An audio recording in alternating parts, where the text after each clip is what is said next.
வார்த்தை, அந்த வார்த்தையை மீண்டும் அவர்கள் அந்த வார்த்தை தெரியாம வெளியாச்சுன்னா வந்த வார்த்தை வந்ததுதான், மீண்டும் அந்த வார்த்தை வாபஸ் வாங்க முடியாது.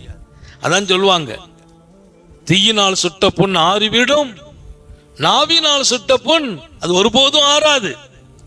யாரையாவது நாம் கடுத்த வார்த்தைகளை சொன்னால் தாங்க மாட்டார்கள், காலமெல்லாம் அது ரணப்படுத்தி கொண்டே இருக்கும். லேசா அடிச்சுட்டா கூட மன்னிச்சிருவார். ஆனால் தடித்த வார்த்தைகளை, மனம் புண்படும் வார்த்தைகளை, காயப்படுத்துகிற வார்த்தைகளை இன்றைக்கு மனைவியை பார்த்து, பிள்ளைகளை பார்த்து, சமூகத்தை பார்த்து, நண்பர்களை பார்த்து, பெற்றோர்களை பார்த்து எத்தனை பேர் கொட்டி இருக்கிறோம்.